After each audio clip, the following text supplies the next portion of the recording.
Hello everyone, my name is Safira Aulia Haida, NPM 2441192, kelas MNJ 24DX. Pada kesempatan kali ini, saya akan mempresentasikan materi tentang Financial Ratio Analysis atau yang bisa disebut analisis rasio keuangan. Financial Ratio Analysis merupakan salah satu tools penting dalam manajemen keuangan untuk menilai kinerja, kondisi, dan kesehatan keuangan suatu perusahaan berdasarkan laporan keuangan. Nah, pengertian dari analisis rasio itu apa sih? Nah, Financial Ratio Analysis adalah metode analisis yang digunakan untuk membandingkan angka-angka dalam laporan keuangan seperti income statement dan balance sheet. Gunanya untuk mengetahui performa keuangan perusahaan. Dengan analisis rasio keuangan ini, perusahaan dapat mengetahui apakah kondisi keuangannya liquid, profitabilitas, dan solvable, serta membantu stakeholder dalam making financial decision. Nah, tujuannya itu apa analisis rasio keuangan ini? Nah, tujuannya itu yang pertama ada evaluating financial performance, yaitu menilai kinerja keuangan perusahaan. Yang kedua, measure probability, itu untuk mengetahui kemampuan perusahaan menghasilkan laba. Assessing liquidity, itu untuk menilai kemampuan membayar kewajiban jangka pendek.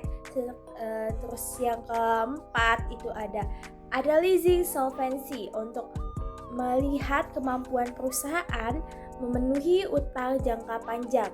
Dan yang paling penting, yang terakhir, supporting decision making bagi manajemen dan investor.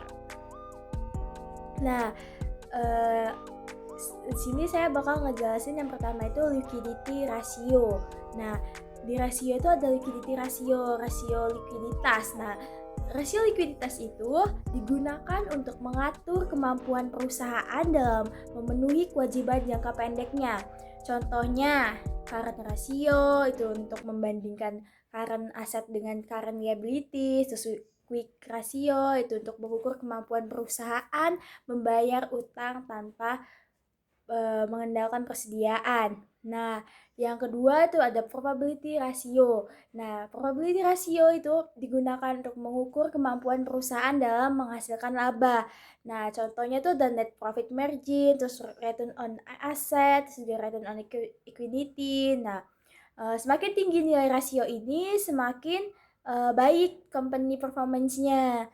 Nah, yang ketiga itu ada solvency ratio. Nah, solvency ratio ini digunakan untuk menilai kemampuan perusahaan dalam memenuhi kewajiban jangka panjang. Contohnya itu ada debt to equity ratio, terus juga ada debt ratio. Itu rasio ini penting untuk melihat financial risk-nya dalam perusahaan.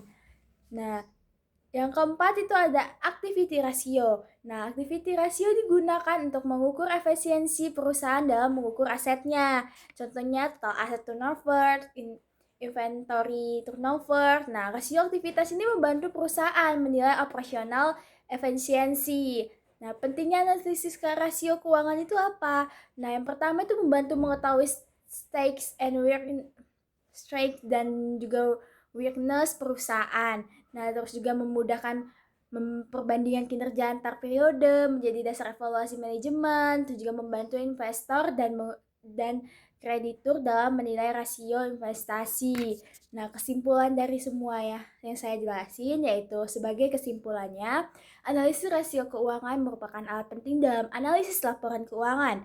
Dengan menggunakan rasio likuiditas, probabilitas, solvabilitas, dan aktivitas, perusahaan dapat memahami kondisi keuangannya secara menyeluruh. Dengan financial ratio analysis yang baik, perusahaan dapat membuat better financial decision. Nah, meningkatkan kinerja dan menjaga stabilitas keuangan dalam jangka panjang.